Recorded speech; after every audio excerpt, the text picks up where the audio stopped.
imbang. Nah, maka sesungguhnya kehidupan yang seimbang dalam perspektif Islam adalah pertengahan, adalah wasatiyah, adalah pertengahan. Dan ini menjadi Muslim karakter identity, dan ini menjadi karakter kita sebagai seorang Muslim. Bapak Ibu yang dirahmati Allah, sebagaimana kisah seorang sahabat yang memberikan kita gambaran bahwa bagaimana sejatinya hidup secara seimbang. Seorang sahabat Salman Al-Farisi dan Abu Darda radhiyallahu an, beliau dipersaudarakan oleh Rasulullah sallallahu alaihi wasallam. Suatu ketika Salman sedang bersilaturahim ke rumah Abu Darda, lalu melihat istrinya Ummu Darda dengan pakaian yang kurang enak dipandang, lesuh gitu ya kelihatannya ya. Kemudian akhirnya ditanyakan oleh sahabat ini Salman ke Ummu Darda, "Wahai Ummu Darda, apa yang terjadi?" Kemudian Ummu Darda mengatakan, tentu ini waqala fi maknal hadits, maksudnya penjelasan dari saya sendiri, tetapi makna hadisnya adalah kurang lebih sama. Kemudian Ummu Darda mengatakan bahwa sesungguhnya saudaramu, yakni adalah Abu Darda, sudah tidak ada lagi nafsu tentang dunia. Artinya apa? Bahwa Abu Darda ini sebagai suami kurang memperhatikan istrinya, ya karena memang kehidupannya aja orientasinya adalah beribadah terus. Nah, akhirnya suatu waktu silaturahimlah Salman kembali ke rumahnya Abu Darda, lalu ditemukan oleh Abu Darda. Lalu kemudian Abu Darda menyediakan makanan untuk tamunya. Nah, kemudian Abu Darda mengatakan, "Silahkan saudaraku makan, saya sedang berpuasa." Lalu kemudian sahabatnya ini Salman Al-Farisi, karena sudah mengetahui informasi dari istrinya Ummu Darda, mengatakan, "Saya tidak akan makan sebelum Anda juga makan bersama saya." Artinya apa? Seorang tamu menyuruh tuan rumahnya lagi puasa, tapi disuruh buka. Nah, padahal puasa itu adalah mendekatkan diri kepada Allah. Semakin taat kita kepada Allah dengan bentuk-bentuk ritual ibadah yang kita lakukan. Tapi seorang Salman Al-Farisi menyuruh Abu Darda yang sedang berpuasa untuk berbuka.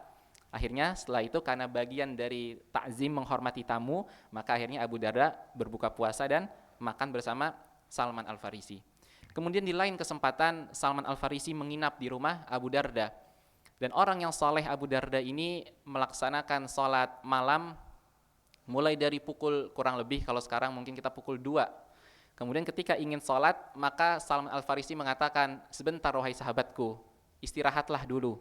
Ini masih pagi, masih kepagian gitu ya, masih jam 2."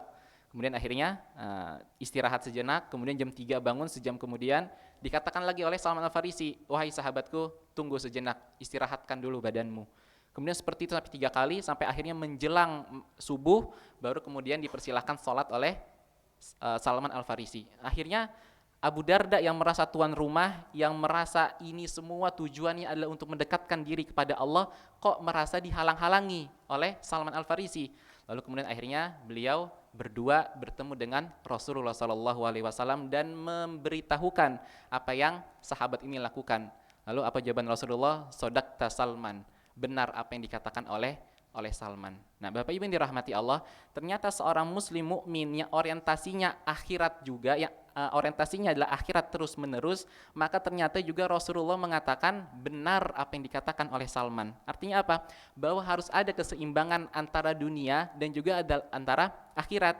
Karena kalau di dunia ada sesuatu hal yang paling kita prioritaskan, maka dia akan mengambil hak yang lainnya. Contoh, misalkan kita memprioritaskan kerja kita 8 jam dalam sehari, misalkan. Kemudian karena ada satu proyek yang memang harus selesai tepat waktu, sehingga kita mengambil waktu lebih lama di kantor, sehingga menjadi 10 jam, 12 jam. Memang itu adalah salah satu amanah, salah satu tanggung jawab seorang muslim. Tetapi apa? Ada hak lain yang ditelantarkan oleh orang ini. Hak apa? Hak pasangannya ingin berdiskusi, hak anaknya ingin mungkin bermain dengan ayahnya dan lain sebagainya. Jadinya apa? Proporsional dalam kehidupan seorang muslim dalam kehidupannya adalah ketika kita bisa menyeimbangkan bagaimana tanggung jawab kita di luar rumah dan bagaimana tanggung jawab kita dan amanah kita di dalam rumah. Ini adalah salah satu karakter seorang muslim. Nah, Bapak Ibu yang dirahmati Allah, penyebab penyakit spiritual dalam psikologis, maka sering kita temui berkaitan dengan depresi dan kecemasan. Dan ternyata dua aspek ini berkaitan dengan lemahnya keimanan kita dalam relasi segitiga. Nah, relasi segitiga itu yang sudah saya gambarkan. Yang pertama adalah hubungan kita dengan Allah Subhanahu wa taala. Lalu kemudian bagaimana hubungan kita sesama manusia. Apa makna sesama manusia? Yakni adalah bagaimana amanah kita, tanggung jawab kita dengan keluarga kita, dengan ayahanda kita, dengan ibunda kita, dengan anak kita, dengan pasangan kita. Lalu kemudian sesama makhluk. Dan kalau ada orang-orang yang merasa depresi atau kecemasan berlebihan pada diri setiap kita, maka perhatikan 3 rumus ini. Evaluasi dirinya, bagaimana kedekatan saya dengan Allah. Karena kalau sudah ada gap antara kita dengan Allah, maka itu pasti urusan dunia akan terganggu juga. Nah, makanya kalau kita perhatikan, kalau mungkin kita pernah datang atau sering mendengar tentang parenting keluarga Islami gitu ya, ada segitiga ketaatan ya.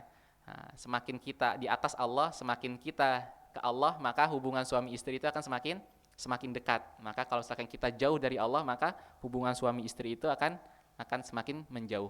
Nah, artinya apa? Bahwa memang penyebab yang paling banyak saat ini kita temui di dalam dunia pekerjaan, di dalam dunia modern saat ini adalah depresi dan kecemasan yang berlebihan.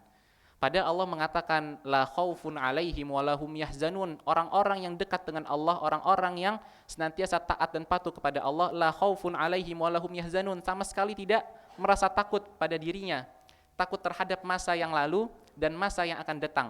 Karena kita meyakini bahwa seluruhnya kehidupan kita sudah tertulis oleh Allah Subhanahu wa taala. Ada hal-hal yang bisa kita ubah, yakni adalah ikhtiar fil ard, adalah usaha manusia di atas muka bumi. Memang ada 3 hal yang memang sudah Allah takdirkan sebelum ruh kita ditiupkan, yakni adalah tentang ajal kematian kita, tentang rizki kita, dan tentang jodoh kita. Tetapi artinya adalah bahwa ikhtiar fil ard, artinya adalah kemampuan manusia di atas muka bumi ini untuk bersungguh-sungguh, maka itu memang harus dilakukan. Nah, makanya Allah Subhanahu wa taala berfirman dalam surat Toha, dan barang siapa yang berpaling dari peringatanku, maka sungguh dia akan menjalani kehidupan yang sempit. Bapak Ibu yang dirahmati Allah, ternyata kunci untuk menghilangkan rasa depresi atau rasa kecemasan yang berlebih adalah ketika kita jauh dari peringatan Allah Subhanahu wa taala. Sebagaimana sesungguhnya kehidupan ini berpasang-pasangan, maka Allah mengatakan wa min kulli syai'in khalaqna az-zawjaini la'allakum tadhakkarun, dan segala sesuatu kami ciptakan berpasang-pasangan agar kamu mengingat kebesaran Allah. Perhatikan, ketika Allah menciptakan berpasangan, maka fungsinya adalah untuk mengingatkan kita atas kemahabesaran Allah Subhanahu wa taala. Maka dalam segala macam pembentukannya semuanya berpasangan kecuali aku, kata Allah, yakni adalah Allah sendiri. Nah, sehat pasangannya adalah sakit, senang pasangannya adalah sedih, kecemasan pasangannya adalah ketenangan. Artinya apa? Memang seluruh aspek dalam kehidupan ini pasti selalu berpasang-pasangan. Nah, makanya bagaimana cara kita menghilangkan rasa gelisah, rasa gundah dalam diri setiap kita, maka carilah lawannya.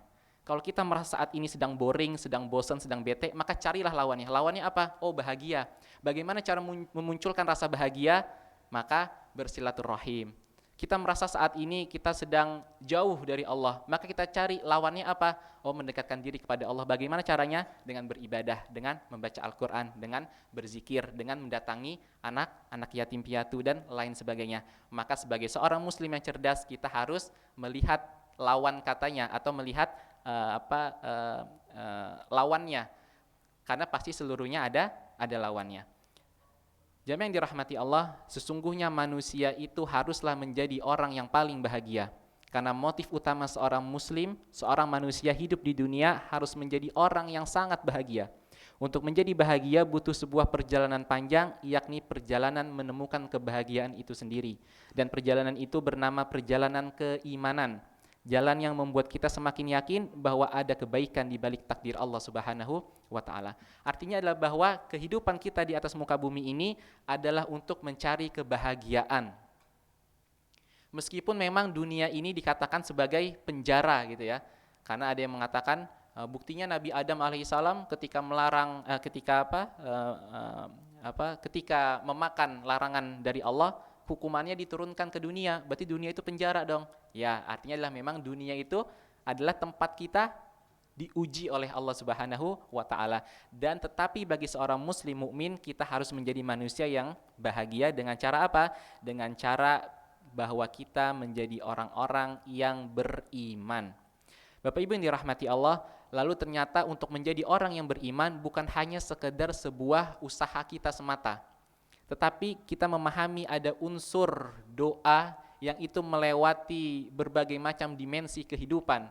Maka Allah mengatakan ud'uni astajib lakum, memintalah kepadaku, berdoalah kepadaku, pasti akan aku kabulkan, pasti akan aku berikan. Maka jangan pernah lupakan untuk berdoa kepada Allah Subhanahu wa taala. Allahumma inni as'aluka nafsaka bika mutmainnah, tu'minu biliqaika wa tarda biqadaik wa taqna'u bi ataik. Ya Allah, aku memohon kepadamu untuk merasa tenang kepadamu dan yakin bertemu denganmu, yang ridho dengan ketetapanmu dan yang merasa cukup dengan pemberianmu. Ternyata kunci dari kebahagiaan perjalanan seorang muslim di atas muka bumi adalah merasa cukup. Maka rumusnya adalah tenang akan kehidupan yang kita jalani saat ini. Yang kedua adalah yakin bahwa Allah Subhanahu wa taala menurunkan pertolongannya kepada kita. Yang ketiga adalah ridho bahwa apa yang kita jalani adalah yang terbaik, dan yang keempat adalah merasa cukup, merasa qanaah atas berbagai macam kenikmatan yang telah Allah berikan kepada kita semuanya. Lalu bagaimana sih Islam memberikan panduan untuk menjaga ketenangan jiwa kita? Makanya dalam kajian work-life balance itu dikatakan bahwa antara bekerja dan memperbaiki jasadiah kita haruslah seimbang. Maka akhirnya muncul senam-senam yoga, muncul sekarang tuh yang Ponfit dan lain sebagainya gitu ya. Itu adalah salah satu sarana untuk kata orang-orang sebagai work-life balance. Karena sudah suntuk di kantor, maka ketika pulang bahagiakanlah dirimu, self reward gitu ya. Berikanlah hadiah kepada diri kalian sendiri. Dan ternyata jauh sebelum ini Islam telah mengajarkan bagaimana work-life balance yang terbaik. Kata Rasulullah SAW, sesungguhnya seorang manusia itu memiliki kurang lebih 360 persendian pada tubuhnya, dan itu setiap sendinya perlu diberikan haknya. Maka sholat sunnahlah kalian di waktu pagi. Bapak Ibu yang dirahmati Allah, ternyata bagaimana Islam menyuruh kita untuk menjaga kesempurnaan jasadiah kita adalah dengan melaksanakan sholat sunnah pada waktu paginya. Maka ini kenapa akhirnya ada kita mengenali dengan sholat qiyam, sholat di waktu malam, sholat tahajud, kemudian dilanjutkan dengan sholat subuh, kemudian dilanjutkan dengan duduk sejenak, berzikir, berdoa, membaca Al-Quran sampai dengan waktu syuruk. Setelah itu kemudian sholat sunnah, lalu kemudian Rasulullah mengatakan tamah, sempurna pahalanya, bagaikan orang yang umroh dan haji. Artinya apa? Ternyata Islam telah mengajarkan kita bagaimana hidup yang seimbang, dengan memperhatikan bagaimana wa fi anfusikum afala tubsirun, pada diri kalian sendiri wahai manusia, kenapa kalian tidak mau memperhatikan. Nah, manusia saat ini diciptakan, manusia Allah Subhanahu wa taala ciptakan dengan bentuk yang paling sempurna, dengan bentuk yang paling baik. Laqad khalaqnal insana fi ahsani taqwim. Sungguh kami telah menciptakan manusia dalam bentuk yang sebaik-baiknya. Makna dari bentuk yang sebaik-baiknya adalah ketika Allah Subhanahu wa taala memberikan, ketika kita bersaksi di alam rahim, alastu birabbikum, bukankah aku adalah Tuhan kalian? Kemudian kita mengatakan qalu bala syahidna, iya ya Allah, kami mengakui bahwa engkau adalah Tuhan kami. Kemudian setelah itu Allah meniupkan ruh kepada kita. Dan saat Allah meniupkan ruh kepada kita, bukan hanya ruh yang ditiupkan, tapi kesempurnaan jasadiah kita, kesempurnaan indrawi kita sebagai manusia, akal kita, penglihatan kita, indera kita dan lain sebagainya, Allah juga meniupkan kesempurnaan itu pada diri setiap kita. Lalu kemudian kita lahir dari perut ibunda kita, dan kita menjadi orang-orang yang walhamdulillah saat ini kita insya Allah menjadi orang-orang yang bertakwa kepada Allah Subhanahu wa taala.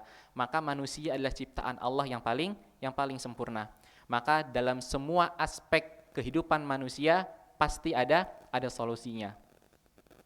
Sebagaimana Allah Subhanahu wa taala berfirman, dan mohonlah pertolongan kepada Allah dengan sabar dan salat. Dan salat itu sungguh berat kecuali bagi orang-orang yang khusyuk. Jamaah yang dirahmati Allah, ternyata bentuk dari keimanan kita kepada Allah Subhanahu wa taala adalah mengikuti perintahnya. Dan salah satu perintah Allah adalah aqimis shalah, dirikanlah salat. Apabila Allah Subhanahu wa taala dalam Islam memberikan kita suatu syariat, maka pasti di dalamnya ada berbagai macam kebaikan-kebaikan untuk manusia itu sendiri. Maka kita yang pertama adalah harus menegakkan sabar dan salat. Maka ini pun juga menjadi rumus kehidupan work-life balance di era modern saat ini. Apa maknanya? Ketika Allah Subhanahu wa taala mengatakan dan mohonlah pertolongan kepada Allah dengan sabar dan salat, maka di sini secara tersirat Allah mengatakan sabar itu adalah usahanya manusia dan salat adalah interaksi manusia dengan Allah. Artinya apa? Ketika kalian wahai manusia mendapatkan berbagai macam ujian di atas muka bumi ini, entah diuji dengan finansial, entah diuji dengan keluarga, dengan orang tua, dengan anak-anak, dengan tetangga dan lain sebagainya, maka Allah mengatakan sabarlah. Artinya dahulukanlah sifat kalian sebagai manusia, berlaku baik, berlaku santun, berlaku dermawan. Berlaku baik, berlaku santun, berlaku dermawan, itu sifat-sifat kemanusiaan yang harus kita kedepankan dalam menjalani kehidupan ini. Kemudian setelah itu yang kedua adalah baru dengan sholat. Artinya apa? Setelah kalian sudah mentok untuk bisa melakukan berbagai macam potensi pada diri kalian, maka memintalah kepada Allah Subhanahu wa ta'ala. Maka ini rumus dalam menyelesaikan kehidupan. Yang pertama adalah selesaikan sesuai dengan kemampuan kapasitas kita sebagai manusia. Dan yang kedua, bila tidak, maka memintalah kepada Allah Subhanahu wa ta'ala. Maka ada beberapa jenis sabar yang harus kita pahami. Yang pertama adalah kesabaran yang berkaitan dengan fisik kita, yakni tentang memikul beban, kemudian menjalankan amal-amal, kemudian sabar terhadap luka-luka dan penyakit fisik lainnya. Ini adalah kesabaran terkait dengan fisik. Kalau misalkan kita sedang sakit, maka itu adalah kesabaran fisik. Bila kita misalkan terkena insiden, kemudian itu adalah sabar terkait dengan fisik. Tetapi ternyata ada kesabaran yang berkaitan dengan jiwa, yakni adalah menahan diri dari berbagai macam tabiat dan tuntunan hawa nafsu. Bapak Ibu yang dirahmati Allah, kadang kita berpikir bahwa hawa nafsu itu adalah sesuatu hal yang menjerumuskan kita kepada perzinahan. Kadang kita mengatakan bahwa yang namanya hawa nafsu itu, kalau sudah berzina itu menuruti hawa nafsu, seperti itu misalkan. Tetapi apa? Tetapi makna hawa nafsu di sini adalah ketika manusia mengikuti keinginannya untuk tidak taat dan tunduk kepada Allah. Misalkan ketika sudah waktu azan tetapi kita masih asik main HP kita, mengatakan sebentar lagi lah, belum qomat. Ketika sudah qomat, sebentar lagi mungkin belum rakaat pertama. Nah, disitulah sudah termasuk kita terkena hawa nafsu.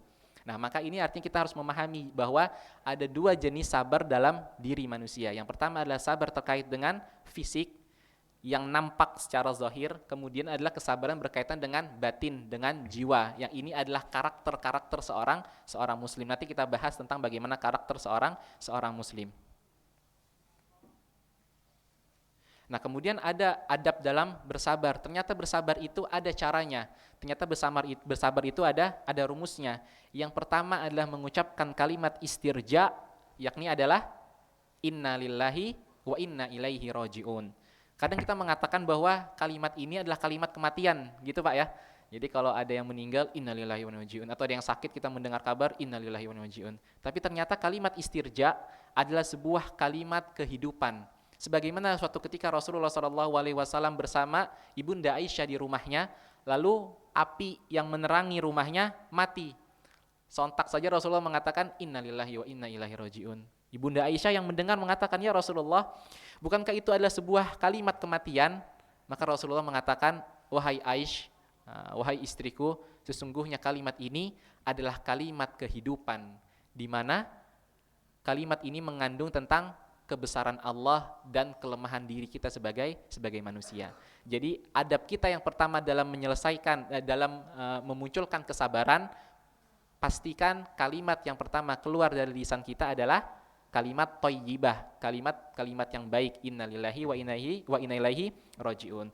Kemudian yang kedua adalah tidak boleh mengeluh, namun boleh meringankan beban dengan menangis namun tidak sampai berlebihan.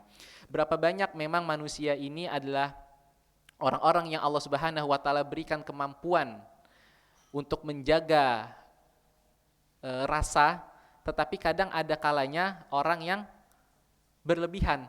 Saya punya teman, beliau sedang dihadapi musibah beberapa tahun yang lalu, orang tuanya meninggal dunia. Teman saya lulusan S1 sampai S3 di Timur Tengah. Lalu kemudian ketika melihat jasad orang tuanya, beliau menangis seperti anak kecil. Menangis seperti anak kecil lah, kita perhatikan bagaimana menangis ditinggal seorang ibu. Lalu kemudian selalu kita nasihati innalillahi wa inna ilaihi rajiun, innalillahi wa inna ilaihi rajiun. Selalu kita sampaikan di telinganya. Apakah orang lulusan S1, S3 di luar negeri tidak paham makna innalillahi wa inna ilaihi rajiun? Pasti dia sangat paham maknanya. Tetapi apa? Tapi itulah, kesedihan itu bisa hadir ketika kita lupa kepada Allah Subhanahu wa taala. Maka yang berikutnya adalah boleh kita, karena itu bagian dari ekspresi. Karena Allah Subhanahu wa taala menciptakan manusia itu dengan berbagai macam ekspresinya. Nah, maka boleh kita untuk mengekspresikan, tetapi dalam batasan tawazun tadi ya, dalam batasan pertengahan. Kemudian yang ketiga adalah meminta untuk diteguhkan hati dan jiwa setelah terkena musibah yang tidak mengenakan. Artinya apa? Kita boleh meminta nasihat atas berbagai macam musibah yang kita alami. Yang keempat adalah tidak nampak pengaruh musibah bagi yang terkena. Bapak Ibu yang dirahmati Allah, kemudian kita harus memahami bagaimana sih untuk memberikan kebaikan pada diri setiap kita agar tenang kita dalam menjalani kehidupan. Maka yang berikutnya adalah penting salat, zikir, dan membaca Al-Quran sebagai terapi mental kita sebagai seorang muslim. Maka Allah mengatakan inna salata tanha anil fahsya'i wal munkar. Sesungguhnya salat itu mencegah dari berbagai macam perbuatan buruk kalian wahai manusia, keji dan mungkar.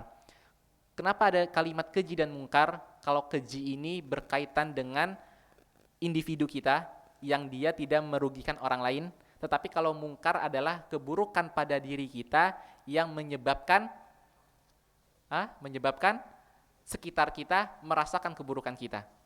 Misalkan kita tidak belajar, lalu kita menjadi orang yang mohon maaf kurang pinter, maka itu adalah keji, karena itu adalah untuk diri kita sendiri.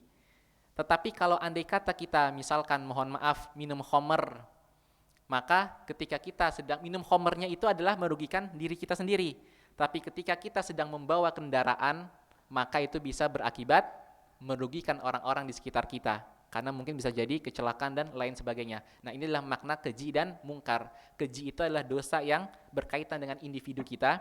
Kalau mungkar itu adalah keburukan yang telah menyebar dari kita ke sekeliling kita. Maka ternyata untuk mencegah itu semua adalah dengan salat. Ternyata salat itu bisa menghindari dari hal-hal yang demikian. Kemudian bagaimana kadang kita sudah ingin menerapkan metode bahwa salat menjadi penghilang, salat untuk menyelamatkan diri kita dari keji dan mungkar, tapi kita tidak tahu bagaimana cara kita khusyuk dalam melaksanakan salat. Maka yang pertama, hadirkan kefahaman atau tafahum dalam mengerjakan salat. Kita harus memahami dulu gerakan salat seperti apa, filosofinya seperti apa, kenapa Allah menyarankan untuk salat, kenapa kita membaca surat Al-Fatihah yang pertama, dan lain sebagainya. Nah, ternyata surat Al-Fatihah itu pun juga terbagi menjadi dua konsep, dua formasi. Di Islam, ketika Islam pertama kali turun, lalu kemudian dan ini banyak digunakan oleh qiraat orang-orang Kufah dan Mekah ketika itu, mereka memasukkan kalimat Bismillahirrahmanirrahim menjadi ayat yang pertama, atau sering digunakan oleh mayoritas Imam Syafi'i, mazhab Imam Syafi'i, memasukkan kalimat Al-Fatihah Bismillahirrahmanirrahim menjadi ayat yang pertama.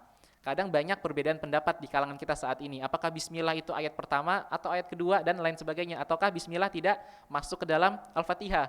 Nah, yang pertama adalah Al-Fatihah bisa masuk ke dalam Bismillahirrahmanirrahim bisa masuk ke dalam ayat pertama Al-Fatihah.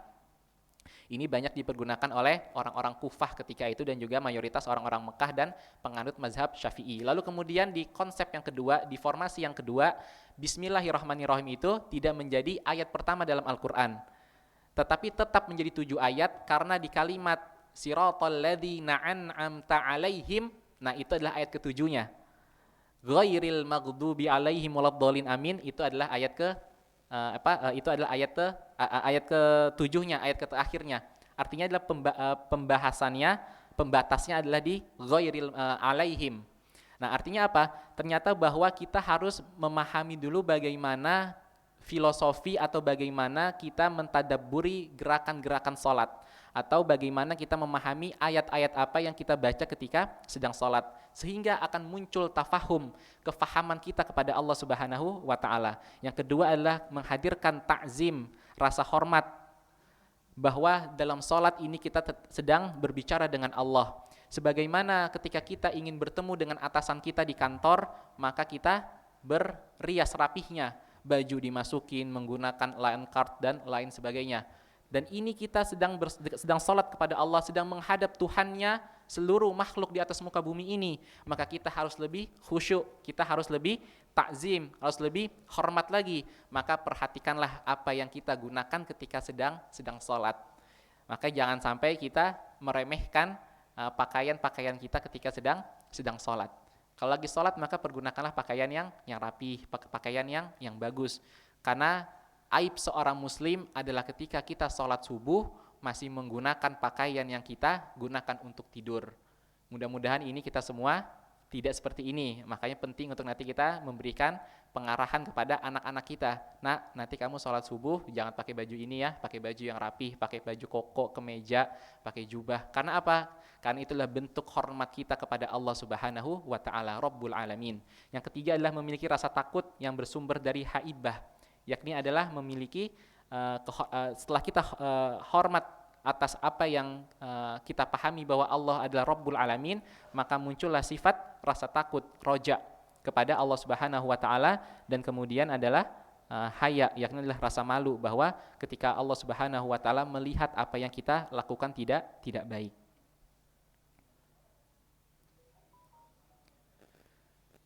Sebenarnya banyak yang perlu kita bahas Bapak Ibu yang dirahmati Allah, tetapi ternyata waktu yang membatasi kita, tapi mudah-mudahan di lain kesempatan kita masih bisa melanjutkan bagaimana, karena tadi ini masih prolog semua, prolognya dengan konsep-konsep Islamik. Lalu kemudian nanti di akhir ini akan ada bagaimana sains berbicara tentang keseimbangan dalam bekerja, keseimbangan dalam rumah tangga, keseimbangan kita dalam menjadi seorang ayah dan lain sebagainya. Ada tazkiyatun nufusnya, ada tanda-tanda jiwa yang kotor seperti apa, kemudian bagaimana posisi hati kita saat ini, apakah perlu dievaluasi, apakah kita menjadi orang-orang yang masih lawamah dan lain sebagainya. Karena ini semua adalah berkaitan dengan bagaimana kita seorang hamba hidup di atas muka bumi ini. Lalu kemudian yang terakhir adalah spiritual blocker, karena berapa banyak saat ini kita masih memiliki spiritual blocker, dan berapa banyak kita masih memiliki mental block dari keluarga-keluarga kita yang dulu mungkin memiliki kesalahan kepada kita.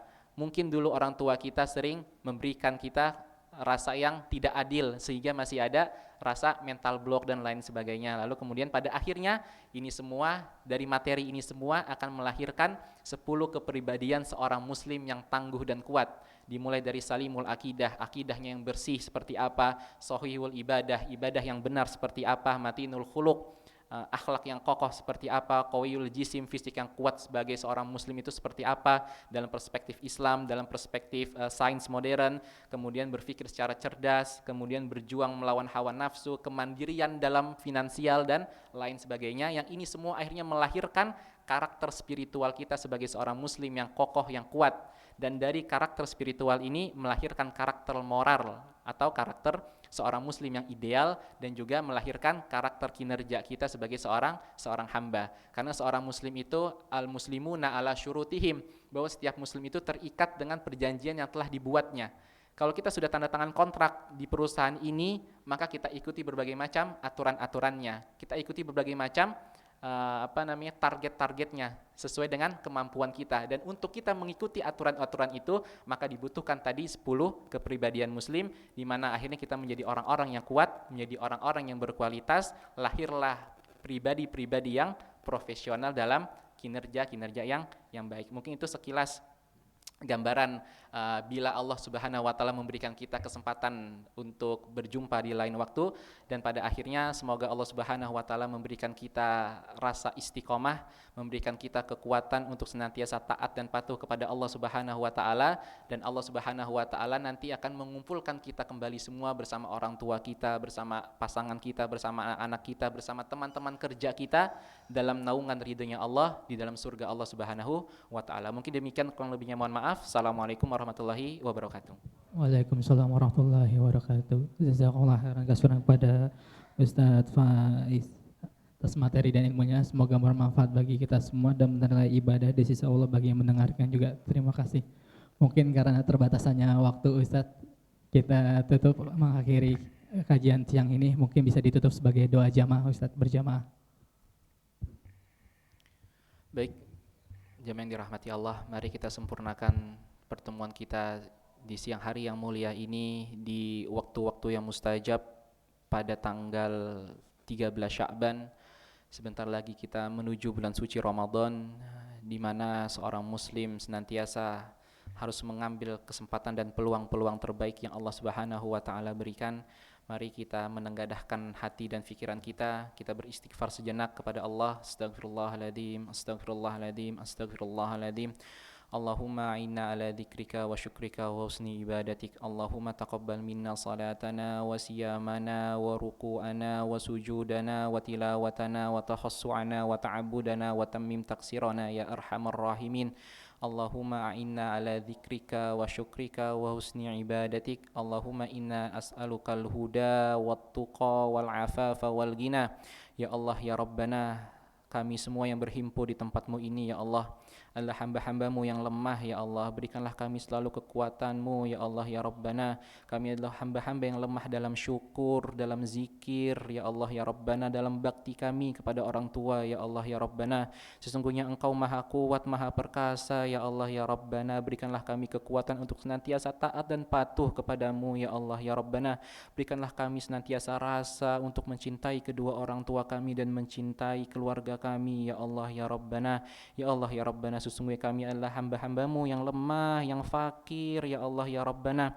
Berikanlah kami selalu rizki dari jalan-Mu yang halal ya Allah ya Rabbana, dan berikanlah kami selalu petunjuk-Mu, hidayah dan inayah-Mu ya Allah ya Rabbana. Allahumma jami'a a'malina mukhlisatan liwajhika ya arhamar rahimin. Allahumma ja'al auladana min ahlil khair, min ahlil Qur'an, min ahli siyam, min ahli salat, min ahli da'wah, min ahlil jannah.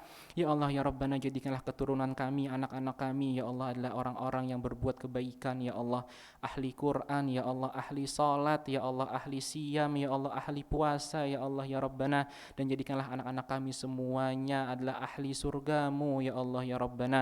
Wala taj'alhum min ahli dhair, dan jangan jadikan mereka termasuk golongan orang-orang yang berbuat keburukan ya Allah ya Rabbana ya Sami'ad du'a.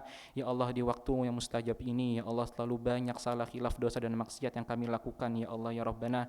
Ampuni kami ya Allah, bukakan kami pintu taubat-Mu ya Allah ya Rabbana. Sesungguhnya Engkau adalah Tuhan yang patut untuk kami mintai ampunan-Mu ya Allah ya Rabbana ya Sami'ad du'a. Ya Allah ya Rabbana, sehatkanlah kedua orang tua kami ya Allah ya Rabbana. Ampuni segala macam salah, khilaf, dosanya ya Allah ya Rabbana. Bila ada di antara orang tua kami yang telah mendahului kami ya Allah, ampuni ya Allah, ampuni ya Allah. Berikanlah tempat yang terbaik di sisi-Mu ya Allah ya Rabbana. Ya Allah ya Rabbana, pasangan-pasangan kami ya Allah yang sudah berjuang sekian tahun lamanya bersama kami ya Allah, berikanlah keberkahan kepadanya ya Allah ya Rabbana.